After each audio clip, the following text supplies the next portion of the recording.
యేసుక్రీస్తు నామంలో మీ అందరికీ శుభములు. ఈ కార్యక్రమం ప్రారంభించుకునేటకు ముందు ప్రార్థన చేసుకుందాం. ప్రార్థన. పరలోకమందున్న మా తండ్రి, ఈ నామం పరిశుద్ధపరచబడును గాక. పాపలమయ తెలిసి తెలియక అనేక పాపాలు చేస్తున్నాం తండ్రి. అలాగే ఈ సమయంలో మేము మీ వాక్యం గురించి నేర్చుకుంటుండగా తండ్రి, మీరే పాస్టర్ గారి ద్వారా మాతో మాట్లాడి మరి మా మనసులు మారుస్తారని, ఈ చిన్న ప్రార్థనలకు ఇస్తారని యేసుక్రీస్తు వారి పేరు నా ప్రతిమాలి పెట్టుకుంటున్నాను తండ్రి.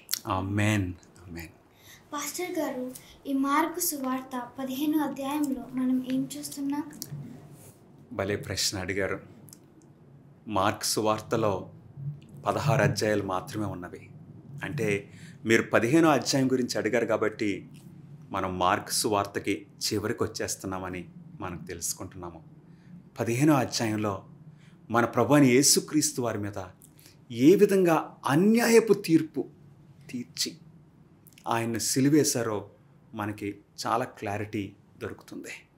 మార్క్ సువార్త 15వ అధ్యాయము ఆ మొదటి వచనం మనం చూస్తే, ఉదయము కాగానే ప్రధాన యాజకులను, పెద్దలను, శాస్త్రులను, మహాసభ వారందరూ కలిసి ఆలోచన చేసి యేసును బంధించి తీసుకొని పోయి పిలాతునకు అప్పగించిరి. ఇది ఉదయమున కాగానే, very early in the morning. ఆ రోజు శుక్రవారం. అది ఆ ప్రభువైన యేసుక్రీస్తు వారు సిలువ వేయబడిన శుక్రవారం. మన లాంగ్వేజ్లో ఇప్పుడు దానిని గుడ్ ఫ్రైడే అని పిలుస్తున్నాం, శుభ శుక్రవారం అంటున్నాం. ఆ రోజు ఎందుకు ఉదయాన్నే? ఇప్పుడు కూడా ఇలాగ ఉదయాన్నే కోర్టులు తెరవు, అఫీషియల్ వర్కింగ్ టైం ఉంటుంది. కానీ ఒక విధమైన కంగారు మనం చూస్తున్నాం. చాలా హరీలో ఈ ప్రధాన యాజకులు, పెద్దలు, శాస్త్రులు, మహాసభ వారు, 15వ అధ్యాయం మొదటి వచనం అంటే అది శాన్హెడ్రిన్. శాన్హెడ్రిన్ అంటే 70 మంది యూదా నాయకులు. వారు ఒక ఎమర్జెన్సీ మీటింగ్గా ఆ శుక్రవారం ఉదయము కూడుకున్నారు. కూడుకుని ఇప్పుడు ప్రభువైన యేసుక్రీస్తు వారిని ఇక ఒక బందీగా చేసి, ఆయన్ని ట్రై చేసి అన్యాయపు తీర్పు తీర్చి ఇప్పుడు పిలాతునకు అప్పగించిరి అన్నది. పిలాతు రోమా గవర్నర్. పిలాతు ఆ యూదయ ప్రాంతానికి ఒక గవర్నర్గా ఉన్నాడు, ఒక రోమియుడు. ఎందుకు వారు పిలాతు వద్దకు తీసుకుని వెళ్ళారని మనం ఆలోచిస్తే ఏంటో తెలుసా? అది శుక్రవారం ఉదయం అని మనం తెలుసుకున్నాము. ఆ గురువారం రాత్రి మన ప్రభువైన యేసుక్రీస్తు వారిని గెత్సెమనే తోటలో అరెస్ట్ చేశారు. ఇస్కరియోతు యూదా వచ్చి ముద్దు పెట్టాడు, అరెస్ట్ చేశారు. ఆ రాత్రి మన ప్రభువైన యేసుక్రీస్తు వారిని ప్రధాన యాజకుని ఇంటికి తీసుకుని వెళ్ళి అక్కడ వారు తీర్పు తీర్చారు, అన్యాయపు తీర్పు తీర్చారు. అసలు ఎప్పుడు కూడా ఈ శాన్హెడ్రిన్ అనేది, ఈ తీర్పు తీర్చడం అనేది ఏ దేశంలో అయినా సరే నైట్ టైం జరగకూడదు. కానీ ఇది జరుగుతుంది. నైట్ టైం ఎందుకు జరుగుతుంది? గురువారం రాత్రి ఎందుకు జరుగుతుంది? ఎందుకంటే వారు ఒక కంగారులో ఉన్నారు. మరుసటి రోజు పస్కా పండుగ రోజు. పస్కా పండుగకి యెరూషలేము ప్రజలతో నిండిపోతుంది. ఆ పండుగ రోజున ఎటువంటి అలజడ లేకుండా ఉండాలి. కానీ ఆ పండుగకు ముందే యేసయ్యను సిలువేసేయాలి అని వారు విశ్వ ప్రయత్నాలు చేస్తున్నారు. ఆ రాత్రి అన్యాయపు తీర్పు తీర్చారు. ఆ ఉదయం కాగానే మరలా ఆ మహాసభ కూడుకొని మరొకసారి ప్రభువైన యేసుక్రీస్తు వారిని మళ్ళీ జడ్జ్ చేసి ఇప్పుడు పిలాతు దగ్గరికి తీసుకుని వెళ్ళారు. ఎందుకంటే యూదులకు, అంటే ఆ యూదా నాయకులకు మరణశిక్ష విధించడానికి అధికారం ఉంది. కానీ మరణశిక్ష అంటే అమలు చేయడానికి వారికి అధికారం లేదు. రోమీల దగ్గరికి వెళ్ళాలి. అందుకే పిలాతు దగ్గరకు వెళ్ళారు. ఒక బైబిల్ పండితులు అంటారు, they can take till the gates of death, కానీ చంపటానికి అధికారం లేదు. ఒకవేళ గనక ఆ చంపే అధికారము వారికుంటే ఆ గురువారం రాత్రే మన ప్రభు అయిన యేసుక్రీస్తు వారిని చంపేసి ఉన్నారు. కానీ ప్రవచనము సెలవిస్తుంది ఏమని? ఆయన యొక్క మేకులతో కొట్టబడాలి. ఆ మేకులతో అంటే క్రూసిఫై, ఒక శిలువ మీద ఆయన వేలాడి తీయాలి. అది రోమీల యొక్క పనిష్మెంట్. యూదులైతే రాళ్ళతో కొట్టచ్చు, లేక శిరశ్ఛేదనం చెయ్యొచ్చు. క్రూసిఫిక్షన్ యూదుల పద్ధతి కాదు. ఈ విషయాల్లో ప్రవచనాలు ఎంత చక్కగా నెరవేరుతున్నాయో మనం గమనించవచ్చు. ఆ రోజు ఉదయాన్నే పిలాతు వద్దకు తీసుకుని వెళ్ళారు. పిలాతు ఇప్పుడు మన ప్రభువైన యేసుక్రీస్తు వారిని ప్రశ్నిస్తున్నారు. ఇది చాలా ఇంట్రెస్టింగ్గా ఉంటుంది.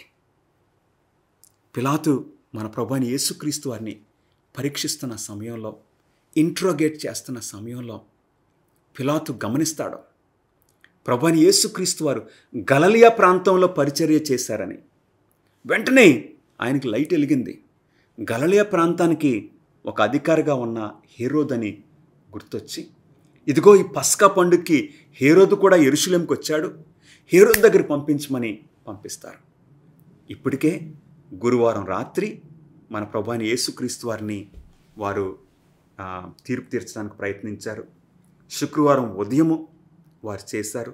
ఇప్పుడు పిలాతు ఆయన ఎగ్జామిన్ చేశాడు. ఇప్పుడు హేరోదు దగ్గరికి పంపిస్తున్నారు. 4వది. అటు తర్వాత హేరోదు చాలా సంతోషపడ్డాడు యేసయ్యను చూడటానికి. ఎందుకంటే ఆయనకున్న అభిప్రాయం ఏంటంటే, ఈ యేసు ఆయన చంపించేశాడే బాప్టిజం ఇచ్చి యోహాన్ని, ఆయన మరలా తిరిగి లేచాడని అని అనుకుంటున్నాడు. యేసయ్య చేసిన అద్భుత కార్యాల గురించి హేరోదు విన్నాడు. ఒక అద్భుత కార్యం చూడాలని హేరోదు ఆశపడ్డాడు. కానీ వాస్తవం ఏంటో తెలుసండి, మన ప్రభువైన యేసుక్రీస్తు వారు పిలాతు ఎదుట పిలాతు అడుగుతుంటే ప్రభువైన యేసుక్రీస్తు వారు కొంచెం మాట్లాడారు. కానీ హేరోదు ప్రశ్నిస్తుంటే ఒక్క మాట కూడా మాట్లాడలేదు. ఇది చాలా ఆశ్చర్యం. ఎందు గురించి హేరోదు ఎదుట మన ప్రభువైన యేసుక్రీస్తు వారు అసలు ఏమీ మాట్లాడలేదు. పిలాతు ఎదుట ఎందుకు మాట్లాడుతున్నారు అని మనం ప్రశ్నిస్తే, హేరోదు ఒక యూదుడు. హేరోదుకు ఈ పద్ధతులు తెలుసు. యేసుక్రీస్తు వారి గురించి ఆయనకు తెలుసు. కానీ ప్రభువైన యేసుక్రీస్తు వారిని తిరస్కరించాడు. ఎట్లాగా? బాప్టిజం ఇచ్చి యోహాన్ని తిరస్కరించాడు. ఇప్పుడు తర్వాత యేసయ్యను కూడా తిరస్కరించాడు. అంటే నా జీవితంలో, మన జీవితాల్లో కృపద్వారము మూయబడిన తర్వాత ఇక మనతో పరిశుద్ధాత్మ దేవుడు పనిచేసే అవకాశం ఉండదు. అవును ప్రియులారా, మన పెద్దలు చెప్తారు, దీపం ఉండగానే ఇల్లు చక్క పెట్టుకోవాలని. పరిశుద్ధాత్మ దేవుడు మన హృదయాన్ని తట్టుచున్నప్పుడు మన హృదయాన్ని తెరవాలి. ఈ హేరోదైతే తన హృదయాన్ని బండగా చేసుకున్నాడు. దేవుని యొక్క పరిశుద్ధాత్మకు లోబడలేదు. అందుకిప్పుడు ఆయన ముందు స్వయంగా లోకరక్షకుడు నిలబడినా కానీ ఏమీ లాభం లేకపోయింది. గమనిస్తున్నారా? లోకరక్షకుడు, దేవుని కుమారుడు ఆయన ముందు నిలబడినా కానీ ఆయనకు లాభము లేకపోయింది. ఈరోజు కనుక ఈరోజు ఈ దీపము మన ఎదుటున్నప్పుడు, ఈ రక్షణ సువార్త మనం అందుకొనుచున్నప్పుడు, మన హృదయాన్ని గనక మనం తెరుచుకోకపోతే, ఈ హృదయాన్ని కఠినపరుచుకుంటే, ప్రభువైన యేసుక్రీస్తు వారు మన ముందు నిలబడినా సరే మనకి బ్లెస్సింగ్ ఉండదు. అందుకే ప్రియ సహోదరుడా, సహోదరి, ప్రభువైన యేసుక్రీస్తు వారి గురించి నీ అభిప్రాయం ఏంటి? నీ జీవితాన్ని ప్రభువైన యేసుక్రీస్తు వారికి సమర్పించుకున్నావా? ఆయన నీ హృదయం అనే తలుపు ఎదుట నిలబడి తట్టుచున్నారు. ఆయనను ఆహ్వానించు. ఎందుకంటే సమయం దాటిపోయిన తర్వాత మనకు కుదరదు. హేరోదుకైతే ఒక విధంగా చెప్పాలంటే కృపద్వారము మూయబడింది. కానీ పిలాతుకైతే ఇంకా అవకాశం ఉన్నది.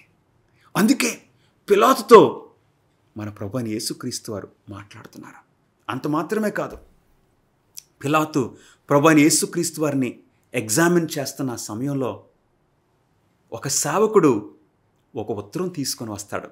మీకు జ్ఞాపకం ఉన్నదా? ఎవరి దగ్గర నుండి వచ్చిందండి ఆ ఉత్తరము? పిలాతు యొక్క భార్య దగ్గర నుండి. ఈయన నిర్దోషి, ఆయన గురించి నాకు కల కలిగింది, ఆయనతో నువ్వు ఏమీ పెట్టుకోవద్దు అని పిలాతు యొక్క భార్య పిలాతుకు హెచ్చరిక చేస్తుంది.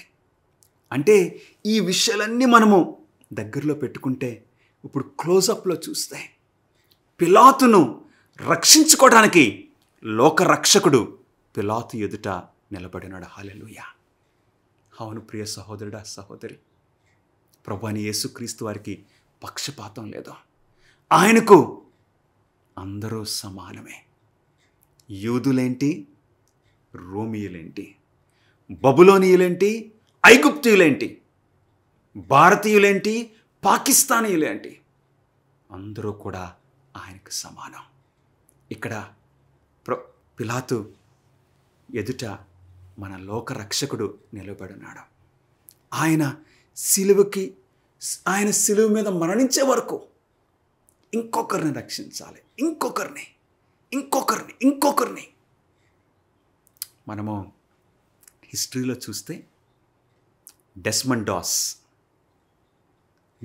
డాస్ ఆయన అమెరికా దేశంలో ఆయన ఒక సెవెంత్ డే అడ్వెంటిస్ట్గా ఉన్నాడు. కానీ ఆయన జీవించిన టైంలో యుద్ధంలో పనిచేయటము మ్యాండేటరీ.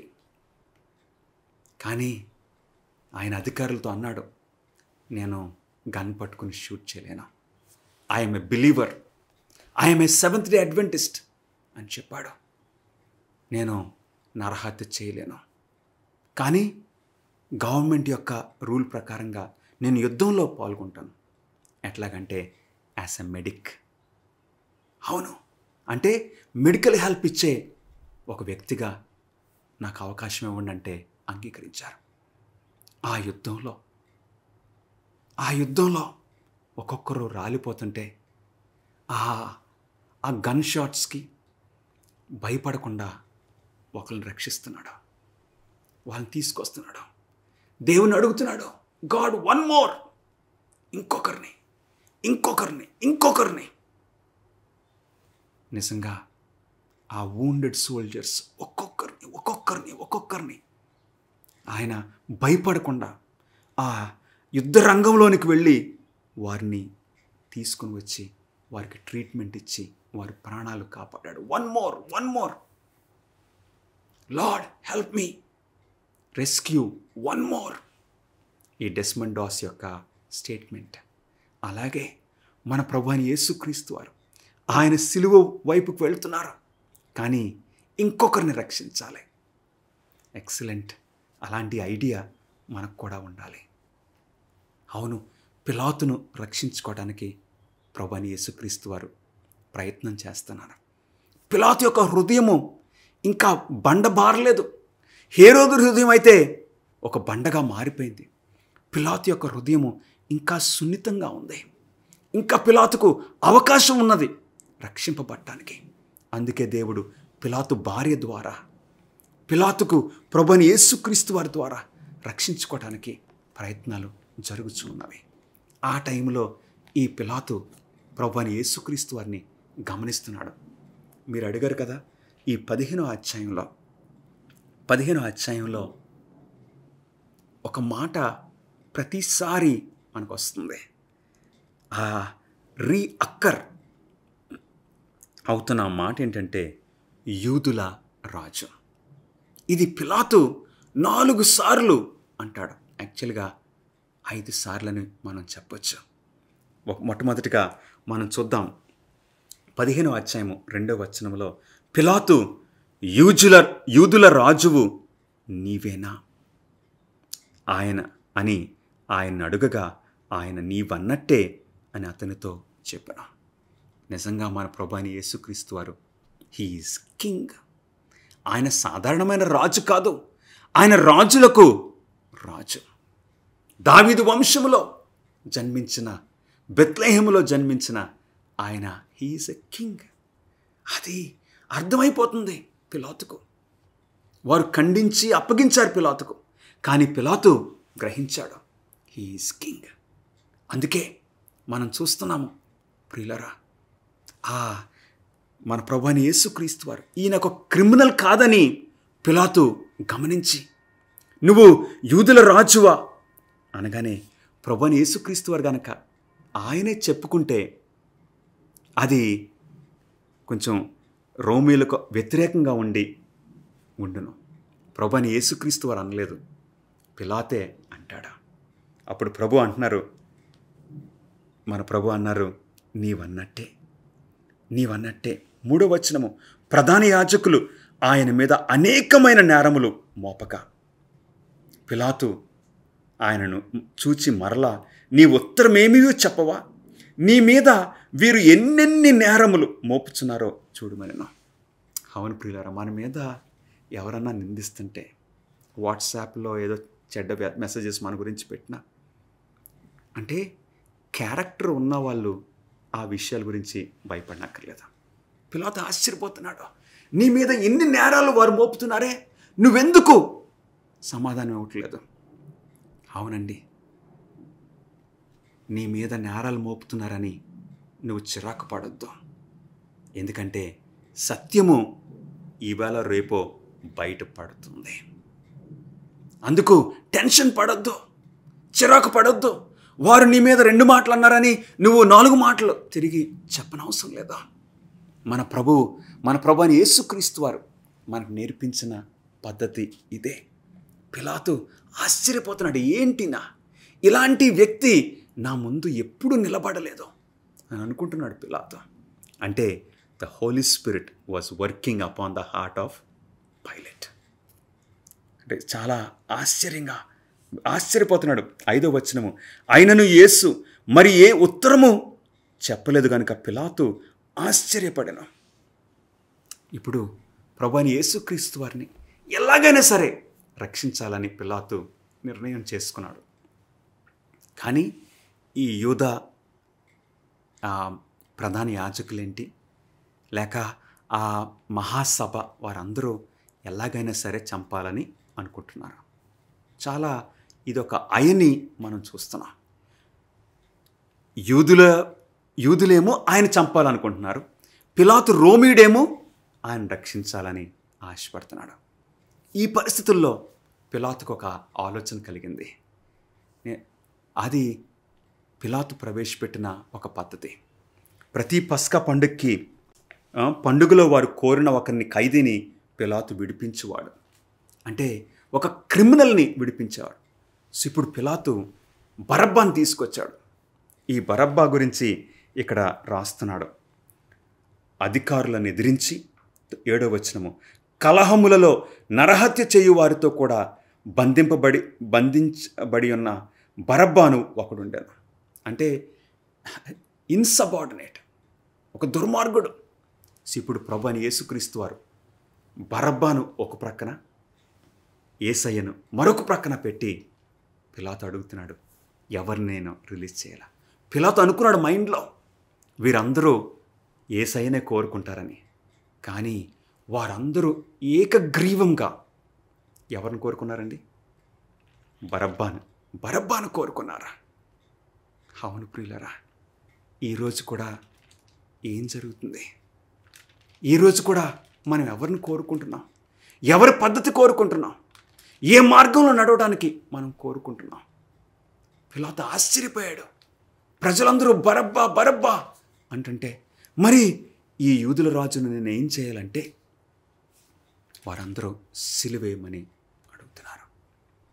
పిలాతు ఇక్కడ ధైర్యంగా నిలబడి, ఈయనలో నాకు ఏ నేరం కనపట్లేదని నిలబడి ఉంటే స్టోరీ వేరేగా ఉంటున్నాం. పిలాతు యొక్క పరిస్థితి వేరేగా ఉంటున్నాం. కానీ ఏం జరిగిందో తెలుసండి? పిలాతు భయపడ్డాడు. దేనికి భయపడ్డాడో తెలుసా? తన పొజిషన్ గురించి భయపడ్డాడు,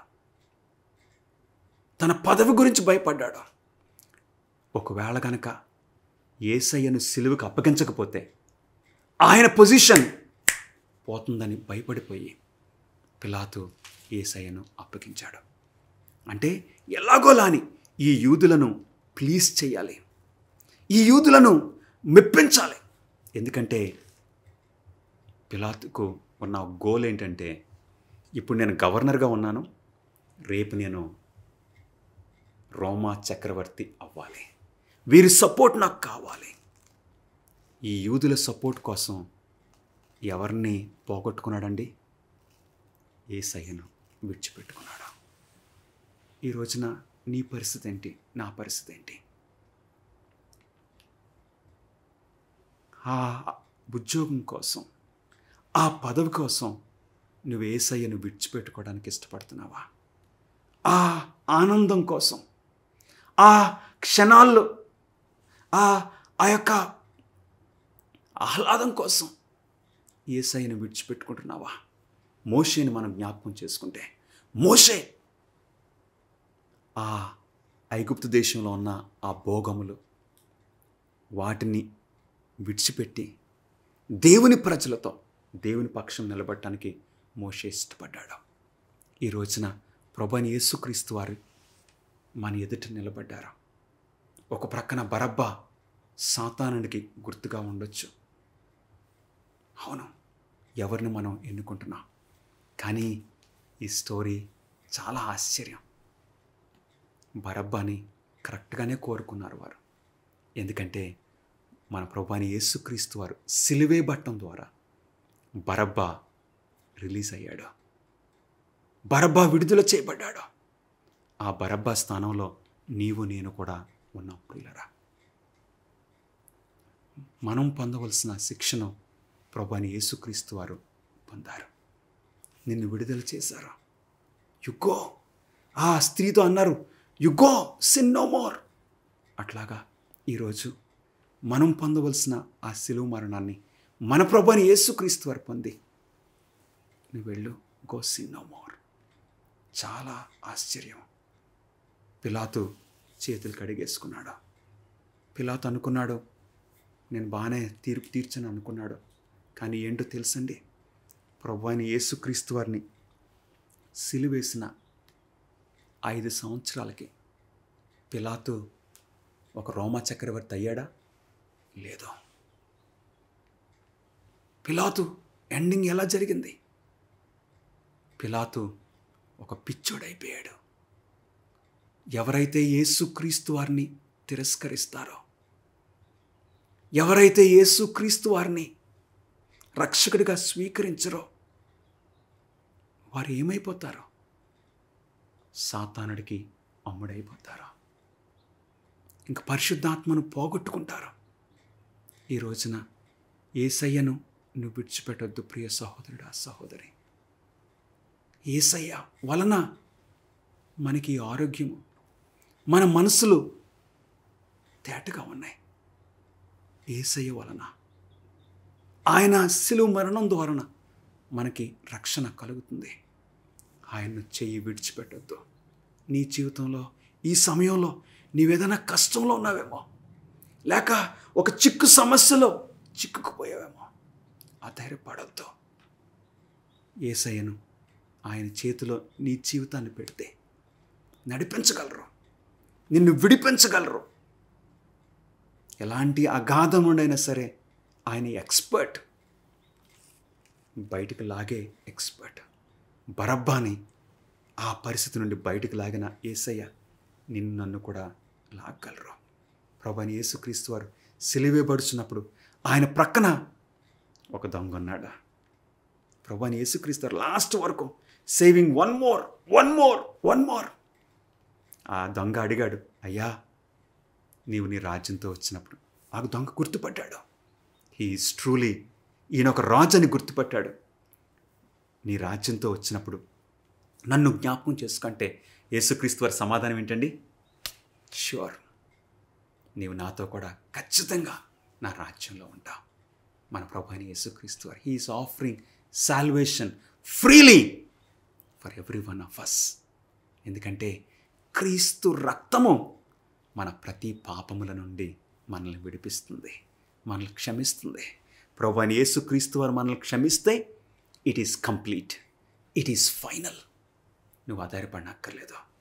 నీ కొరకే, నా కొరకే తన ప్రాణాన్ని మన ప్రభువైన యేసుక్రీస్తు వారు అప్పగించారు. మనము ఇందులో చూస్తున్నాం, వారు హేళన చేస్తున్నారు, ఉమ్ము వేస్తున్నారు, కొరడాలతో కొడుతున్నారు. మన ప్రభువైన యేసుక్రీస్తు వారి యొక్క చూపుల్లో కానీ మాటల్లో కానీ ఎటువంటి ద్వేషము, ఎటువంటి పగ, కోపము లేదు. ఆయన ఏమన్నారు శిలువ మీద? తండ్రి, వీరు ఏమి చేయుచున్నారో వీరెరుగరు, కాబట్టి వీరిని క్షమించండి. ఎందుకంటే he looks at your life beyond what you're doing. అవును, ఎందుకంటే వారందరినీ సాతానుడు నడిపిస్తున్నాడని హీ వాజ్ లుకింగ్ బియాండ్. అవును, నీ జీవితం, నీ గురించి ఆయనకు మంచి ఆలోచనలు, ఎటువంటి ద్వేషము, కోపము ఆయనకి లేదు. నీ జీవితము ఈరోజు ప్రభువైన యేసుక్రీస్తు వారికి సమర్పించమని నేను కోరుచున్నాను. అవును, యేసయ్యా, టుడే నీవెవరిని ఎన్నుకుంటావు? యేసయ్యా లేక సాతానుడా? ఆ ఇరుకు మార్గమా, విశాలమైన మార్గమా? నువ్వు ఏ గుంపులో ఉండాలని ఆశపడుతున్నావు?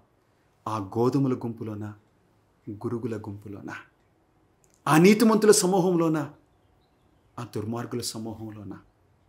Choice is yours. యేసయ్యని ఎన్నుకో, దేవుని బిడ్డగా నీవు జీవించు.